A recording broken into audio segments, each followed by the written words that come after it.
الحمد للہ الذی نزل الفرقان علی عبدی لیکون للعالمین نذیرا نصلی و نسلم علی من هو رحمت للعالمین۔ قرآن حکیم کلاس میں آج ہم انشاءاللہ سورہ آل عمران کی آیت نمبر 98 تا 102 کو سمجھیں گے۔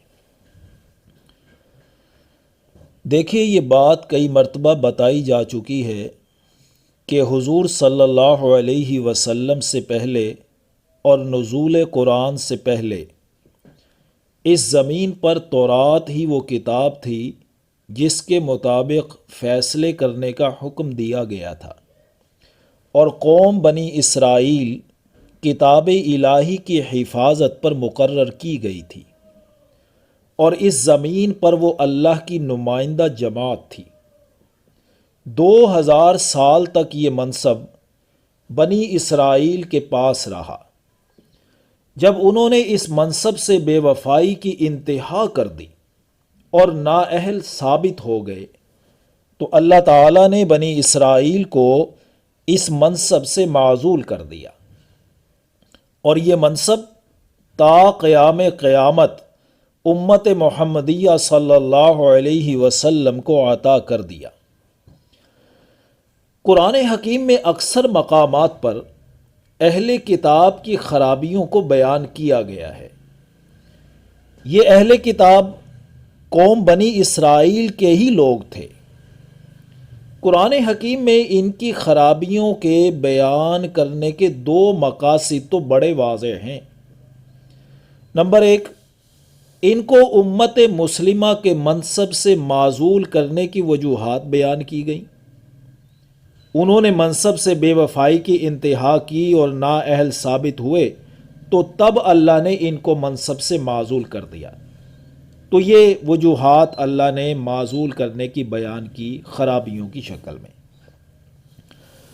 اور دوسری وجہ ان خرابیوں کو بیان کرنے کا دوسرا مقصد یہ تھا کہ موجودہ امت مسلمہ کو سابقہ امت مسلمہ کی خرابیوں سے آگاہ کرنا تھا کہ تم ان خرابیوں کا شکار نہ ہونا، ورنہ تمہارے اوپر بھی ذلت اور رسوائی مسلط کر دی جائے گی۔ لہٰذا اللہ تعالیٰ قرآن حکیم اور نبی کریم صلی اللہ علیہ وسلم کے ذریعے اہل کتاب کی خرابیوں کی نشاندہی کی اور نئی امت کو بہت سارے کاموں کی تلقین کی۔ اب سمجھیے ذرا آیات کو، دیکھیے آج کی آیات۔ قُلْ يَا أَهْلَ الْكِتَابِ لِمَ تَكْفُرُونَ بِآيَاتِ اللَّهِ، اے نبی صلی اللہ علیہ وسلم آپ ذرا کہہ دیجئے کہ اے اہل کتاب، تم اللہ کی آیات کا انکار کیوں کرتے ہو؟ وَاللَّهُ شَهِيدٌ عَلَى مَا تَعْمَلُونَ، حالانکہ اللہ کے سامنے ہے جو کچھ تم کر رہے ہو۔ قُلْ يَا أَهْلَ الْكِتَابِ لِمَ تَصُدُّونَ عَنْ سَبِيلِ اللَّهِ مَنْ آمَنَ، کہہ دیجئے اے نبی صلی اللہ علیہ وسلم کہ اے اہل کتاب، تم ایمان لانے والوں کو اللہ کے راستے سے کیوں روکتے ہو؟ تَبْغُونَهَا عِوَجًا، تم اس میں کجی پیدا کرنا چاہتے ہو۔ یہ دیکھیے، جب اہل کتاب کو یعنی سابقہ امت بنی اسرائیل کو ان کی خرابیوں کی وجہ سے منصب سے معزول کیا گیا تو خوب سٹ پٹ آئے، ان کے دلوں میں حسد اور بغض پیدا ہو گیا، اور یہ لوگوں کو ایمان لانے سے روکتے رہے۔ اللہ آگے فرماتے ہیں وَأَنْتُمْ شُهَدَاء، حالانکہ تم خود گواہ ہو، یعنی اہل کتاب تم راہ راست کو خوب جانتے ہو، اور جو کچھ بھی کر رہے ہو جانتے بوجھتے کر رہے ہو، تو ٹھیک ہے کرتے رہو، لیکن اتنا ضرور یاد رکھو وَمَا اللَّهُ بِغَافِلٍ عَمَّا تَعْمَلُونَ، اور اللہ تعالیٰ تمہارے کاموں سے بالکل بھی غافل نہیں ہے۔ اب اگلی آیات میں نئی امت کو تلقین کی جا رہی ہے۔ یا ایھا الذین آمنوا ان تطیعوا فریقا من الذین اوتوا الکتاب، اے اہل کتاب، اگر تم، اے اہل ایمان، اگر تم اہل کتاب کے کسی فریق کی بات مان لو گے نا تو یردوکم بعد ایمانکم کافرین، تو یہ تمہیں تمہارے ایمان کے بعد پھر کافر بنا دیں گے۔ آج کے دور میں بھی کھلی آنکھوں سے دیکھا جا سکتا ہے کہ یہود و نصارہ نے مسلمانوں کی اکثریت کو اپنے رنگ میں رنگ نہیں لیا۔ ان کا کلچر، ان کی سیاست اور پھر معیشت پر ان کے سودی نظام کے پنجے ہمیں کفر ہی کی طرف تو دھکیل رہے ہیں۔ تو اللہ تعالیٰ نے اس وقت اہل ایمان کو سوالیہ انداز میں ایک تلقین کی تھی، وَكَيْفَ تَكْفُرُونَ وَأَنْتُمْ تُتْلَى عَلَيْكُمْ آيَاتُ اللَّهِ وَفِيكُمْ رَسُولُهُ، اور تم کیسے کفر کر سکتے ہو حالانکہ تم پر اللہ کی آیات پڑھی جاتی ہیں اور اس کا رسول صلی اللہ علیہ وسلم تمہارے اندر موجود ہیں۔ یعنی یہ کفر سے بچنے کے دو اسباب تمہارے پاس پوری طرح موجود ہیں، ایک اللہ کی آیات اور نمبر دو رسول اللہ صلی اللہ علیہ وسلم کی موجودگی۔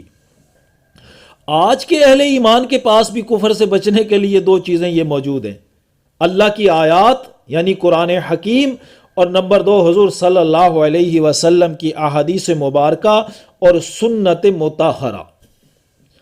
کیونکہ پورے دین اسلام کے سلیبس کی، نصاب کی حفاظت کا ذمہ اللہ تعالیٰ نے لیا ہے۔ تم اہل کتاب یہود و نصارہ کے آئے روز نت نئے فلسفوں کا شکار نہ ہو جانا، ورنہ وہ تمہیں تمہارے ایمان کے بعد کافر بنا دیں گے۔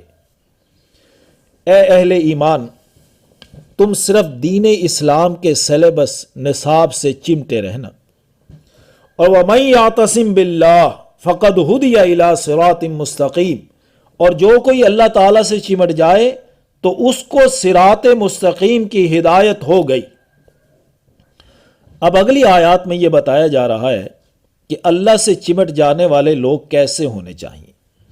یا ایھا الذین آمنوا اتقوا اللہ حق تقاتہ، اے ایمان والو تقوی اختیار کرو جتنا اس کے تقوی کا حق ہے، ولا تموتن الا وانتم مسلمون، اور تم ہرگز نہ مرنا مگر حالت فرما برداری میں، یعنی تقوی اور فرما برداری کی روش کو موت تک قائم رکھو۔